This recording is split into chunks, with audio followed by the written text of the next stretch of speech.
A transmission electron microscopy, it is also called as TEM. So it was built in the year of 1932 by the German physicist Ernst Ruska, who was awarded the Nobel Prize in the year of 1986 for his invention. So later in the year of 1939, the TEM has been commercialized, which was having a resolution of 1 nanometer. Also it was having a typical accelerating voltage of about 100 to 400 kilovolt, as well as some instruments are also going to use 1 to 3 millivolts.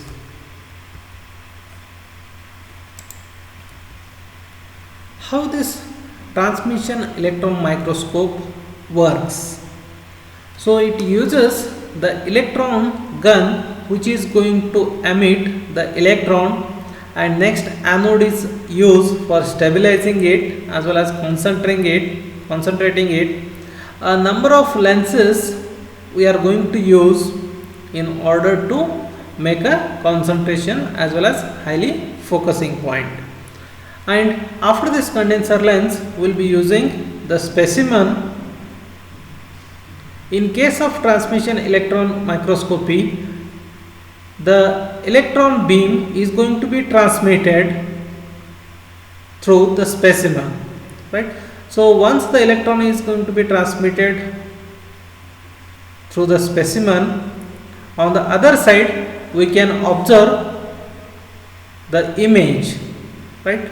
So the image which is going to be passed from the objective aperture lens and intermediate lens, and that has to be focused on the fluorescent screen. Here we will be getting the image after transmitting from the specimen.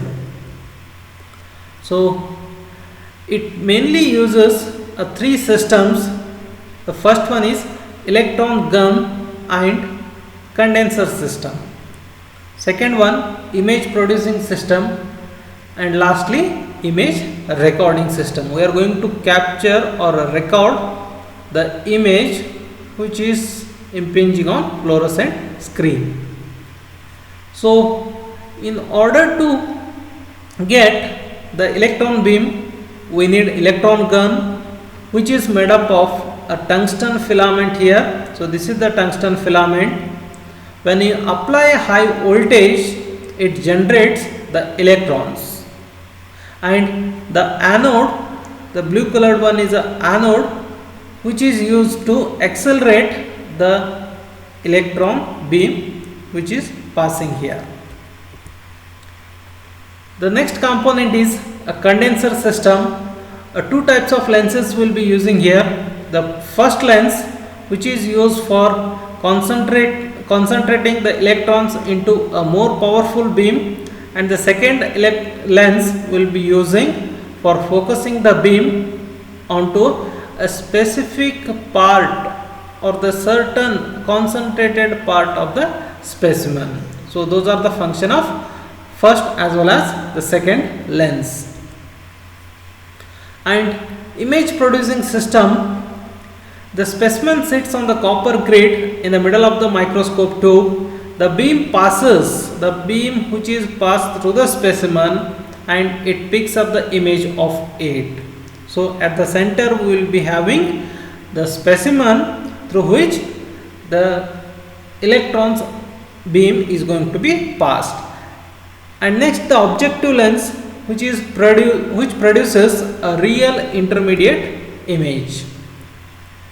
And the image producing system, it consists of the projector lens magnification, as well as will be getting the magnification of around 5:1. So this diffraction, which is occurring in a transmission electron microscopy, which determines the specimen thickness, the structure of the crystal, as well as the crystal symmetry, right? So these parameters can be found with the help of transmission electron microscopy. So lastly, the recording system. The image which is visible when the electron beam hits the fluorescent screen at the base of the machine. So this is the viewing screen or a fluorescent screen. Either we can see it with the help of a direct method through the viewing portal, or with the help of the binoculars which is arranged at the side, or with the help of TV monitor also we can see the image, right. So this image in the form of 2D. So these are the two examples, zinc oxide crystal as well as rat's liver. So we can see rat's liver arrangement as well as the zinc oxide crystal, which is information can be fetched with the help of a transmission electron microscopy. So how to prepare the sample for the transmission electron microscopy? The first one is a fixation. It is fixed with the chemical products. As we have discussed earlier, we will be using aldehydes, a tannic acid as well as thiocarbohydrazides. These are some of the fixatives we will be using, and that can be achieved with the help of perfusion or micro injection as well as immersion, right. So that is what the fixation. And next step is rinsing and staining. It can be treated with heavy metal compounds, for example carbolic acid buffer, in order to remove excessive fixative. If we are having excessive fixatives, then that can be removed with the help of some of the metallic compounds. And lastly, the dehydration, washing with a increasing ethanol concentration followed by final wash in another polar substance like propylene oxide. This process lowers the surface tension. And fourth step is embedding in resin. The material which is gradually infiltrated with the still unpolymerized resin, a little piece of resin infiltrated material are placed in a small holder, right. We can see in the diagram also. And next step is trimming of the resin block and ultra thin sectioning. The sections with a thickness of about 70 nanometer are cut with a special knives of cleaved glass. The cutting is done with the help of ultra microtome. And lastly, the collection of sections on the grid. Some of the applications we will be having here. So this technology is used for in various manufacturing industry, for the research purpose, for investigation purpose on the semiconductor structure, the component size, doping, etc. in a nano level. The TEM bright field micrograph of a cross section through MOSFET structure also we can analyze. That is one more application. The gate oxide is also visible as a bright layer between the silicon substrate, which is at the bottom, and the top polysilicon gate electrode, which is at the top. And lastly, the silicon lattice planes can be seen with the help of this transmission electron microscope. Some of the advantages we will be having here: a powerful magnification can be get with the help of this transmission electron microscope, as well as high resolution we will be getting here, a potentially over 1 million times or sometimes more than that also. The images whatever we are getting, that is of high quality and a detailed structure, will be getting with the help of TEM. A wide range of applications will be having.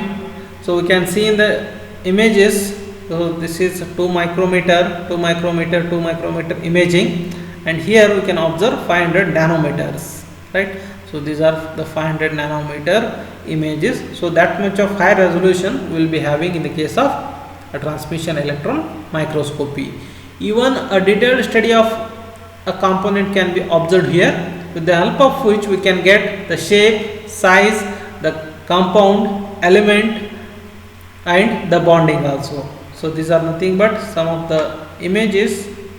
So this is 50 nanometer image. In this one we are having the many elements. So this is also one more image. Here also will be having many components inside a material. So as we are having advantages, so we will be having obviously some of the limitations also. So we are having here, at any given time one can examine just a small part of a specimen. Only a small part of a specimen can be examined at a time. The higher the resolution, the lower will be its sampling capabilities. Next limitation is, it works in such a way that we see 2D images of 3D specimen. So we will be getting the 2D images, from that one only we are going to analyze. And because of our eyes and brain understand the reflected light routinely, we may assume that we may be able to interpret images of TEM, but which is not true.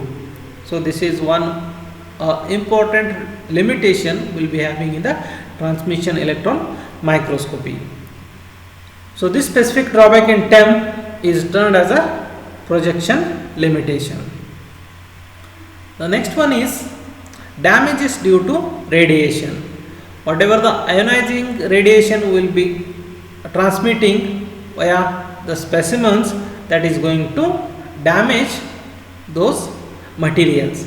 The materials such as polymers, organic materials, minerals and ceramics are the examples of materials that can be damaged by ionizing radiation. So for these materials we should not use transmission electron microscopy, and that damage will become still worse at a voltage